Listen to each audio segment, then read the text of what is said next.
দর্শক, ডোনাল্ড ট্রাম্পের কড়া নিষেধ অমান্য করে ইরানে ইসরায়েলের ভয়াবহ ব্যালিস্টিক মিসাইল হামলা। মাঝরাতে ট্রাম্পের ফোন কল, আর তার ঠিক 3 ঘন্টা পরেই তেহরান থেকে ইস্পাহান চারিদিকে শুধু বিস্ফোরণের শব্দ। ওদিকে লেবানন থেকে শুরু করে ইয়ামান, পুরো মধ্যপ্রাচ্য জুড়ে বাজছে যুদ্ধের দামামা।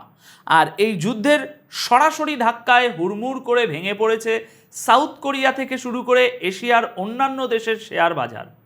আজকের ভিডিওতে আপনারা দেখতে চলেছেন একদম গরম খবর।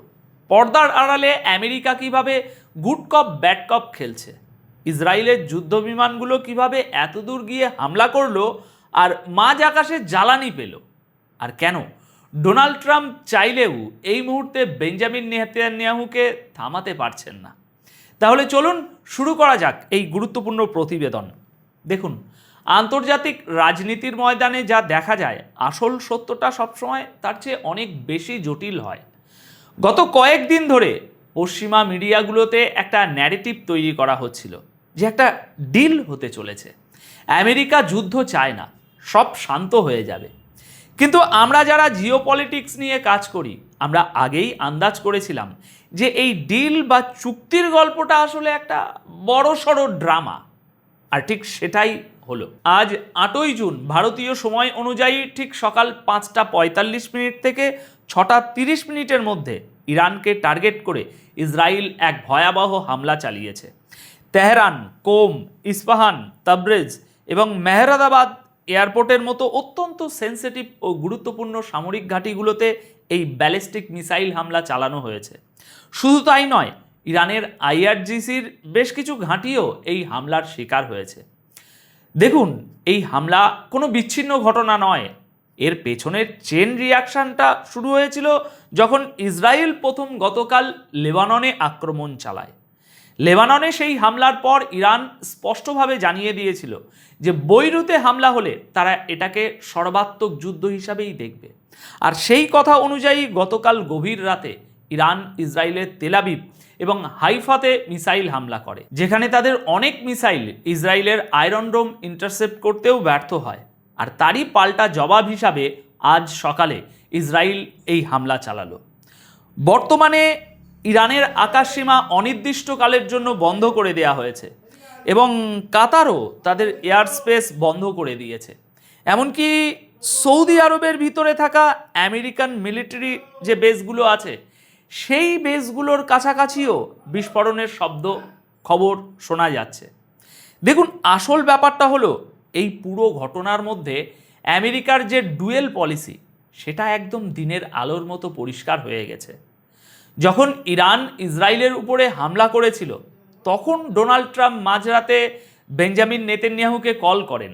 ট্রাম্প তাকে কড়া ভাষায় নির্দেশ দেন, যা আগের প্রতিবেদনে আপনাদের জানিয়েছি, যে ইরান তাদের কাজ করে নিয়েছে, এবার তুমি কোনোভাবেই আর পাল্টা আক্রমণ করবে না। ট্রাম্প মিডিয়াকেও অত্যন্ত কনফিডেন্সের সাথে জানান যে তিনি নেতানিয়াহুকে আটকে দিয়েছেন এবং দুপক্ষই এখন চুক্তির দিকে এগোবে। কিন্তু ট্রাম্পের এই বার্তার ঠিক 3 ঘন্টা পরেই ইসরায়েল ইরানের উপর এই বিশাল বোমাবর্ষণ শুরু করে। অর্থাৎ ট্রাম্পের কথা শেষ হওয়ার 3 ঘন্টা পরেই পরিস্থিতি পুরোপুরি বদলে যায়।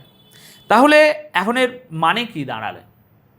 এর মানে হলো, বিশ্ব রাজনীতিতে বর্তমানে ডোনাল্ড ট্রাম্পের কথার কোনো কানাকড়িও দাম নেই। নেতানিয়াহু এই মুহূর্তে কাউকেই তোয়াক্কা করছে না, কারণ তার মূল লক্ষ্যই হলো এই যুদ্ধটাকে দীর্ঘায়িত করা। ট্রাম্প আসলে ভয় পাচ্ছেন, কারণ তিনি খুব ভালো করেই জানেন যে 41 দিনের সেই পুরনো যুদ্ধের ধাক্কায় আমেরিকার কী পরিমাণ অর্থনৈতিক ক্ষতি হয়েছিল সেটা সবাই জানে। ট্রাম্প চান না নিউ ইয়র্ক সেশন ওপেন হওয়ার আগে মার্কেট ক্র্যাশ করুক, কিন্তু নেতানিয়াহু আমেরিকার সেই অভ্যন্তরীণ অর্থনীতির কথা ভাবার মতো পাত্র নন। এখন আপনাদের আর একটা খুব ইন্টারেস্টিং পয়েন্ট ধরিয়ে দিই। আমেরিকা এখন বিশ্বের সামনে এসে বলছে যে তারা ইরানের উপর এই হামলার কোনোভাবে জড়িত নয়। এই হামলায় দর্শক, আপনারা কি আসলেই মনে করেন যে ইসরায়েল আমেরিকাকে না জানিয়ে এত বড় একটা হামলা করে ফেলেছে? এটা তো অসম্ভব। আমেরিকা মূলত এখানে গুড কপ ব্যাড কপ পলিসি খেলছে। উপসাগরীয় দেশগুলো আমেরিকাকে পরিষ্কার ওয়ার্নিং দিয়ে রেখেছিল যে পরিস্থিতি এমনিতেই অনেক খারাপ, তাই আমেরিকা যেন এই হামলায় সরাসরি না জড়ায়। সেই চাপ সামলাতেই আমেরিকা প্রকাশ্যে এখন বলছে যে তারা এতে জড়িত নেই। কিন্তু আজ লজিক দিয়ে ভাবুন, ইসরায়েলের যুদ্ধ বিমানগুলো ওয়ান ওয়ে মিশনে এত দীর্ঘ পথ পাড়ি দিয়ে ইরানের ভিতরে ঢুকে হামলা করে আবার ফিরে আসবে। এটা কি মাঝ আকাশে রিফিউলিং ছাড়া সম্ভব? আর এই রিফিউলিংয়ের কাজটা কে করেছে? অবশ্যই আমেরিকা। শুধু তাই নয়, খবর পাওয়া যাচ্ছে যে ইসরায়েল এই হামলার জন্য ইরাকের আকাশসীমা ব্যবহার করেছে। ইরাক এবং আজারবাইজানের ভিতরে ইসরায়েল ও আমেরিকার যে গোপন মিলিটারি বেসগুলো রয়েছে সেখান থেকেই এই অপারেশনগুলো কোঅর্ডিনেট করা হয়েছে। অর্থাৎ মুখে আমেরিকা যতই বলুক তারা শান্তিকামী, পর্দার আড়ালে ইসরায়েলকে সমস্ত লজিস্টিক সাপোর্ট তারাই দিচ্ছে। আর ইরানও এই ব্যাপারটা খুব ভালো করেই জানে। ইরান এখন গভীর পর্যবেক্ষণে আছে। তারা যদি দেখে যে আমেরিকান বেসগুলো থেকে সরাসরি তাদের উপর কোনো থ্রেট আসছে, তবে তারা আমেরিকার ওই ঘাঁটিগুলোতেও আক্রমণ চালাতে পিছপা হবে না। সুতরাং এই সংঘাত এখন আর শুধু ইরান ও ইসরায়েলের মধ্যে সীমাবদ্ধ নেই। আজকের এই পুরো ঘটনার পর পুরো রিজিয়নটাই এখন একটা বারুদের স্তূপে পরিণত হয়েছে। ইরান আগেই একটা ভয়াবহ হুমকি দিয়ে রেখেছে যে পরিস্থিতি যদি তাদের নিয়ন্ত্রণের বাইরে যায় তবে তারা হরমুজ প্রণালী তো বটেই, এমনকি লোহিত সাগরের দ্বিতীয় গুরুত্বপূর্ণ রুটটিও পুরোপুরি বন্ধ করে দেবে। আর যদি সত্যি এমনটা হয় তবে বিশ্ব বাণিজ্যের গলায় আক্ষরিক অর্থেই ফাঁস লেগে যাবে। আর এর প্রমাণ আমরা ইতিমধ্যেই গ্লোবাল ফিনান্সিয়াল মার্কেটে দেখতে শুরু করে দিয়েছি। হামলার খবর সামনে আসার সাথে সাথেই সাউথ কোরিয়ার শেয়ার মার্কেট সাংঘাতিকভাবে ক্র্যাশ করেছে। এরপর জাপান এবং চীনের এশিয়ান সেশন খোলার সাথে সাথে সেখানেও ধস নেমেছে। এখন তাই সবার নজর লন্ডনের মার্কেট এবং নিউ ইয়র্ক সেশনের দিকে। তেলের দাম হু করে বাড়তে শুরু করেছে, গোল্ড মার্কেট ক্র্যাশ করছে, আর ক্রিপ্টোকারেন্সির অবস্থাও অত্যন্ত টালমাটাল। কালকের প্রতিবেদনে জানিয়েছি, যুদ্ধ মানেই অর্থনীতিতে একটা বড় ধাক্কা।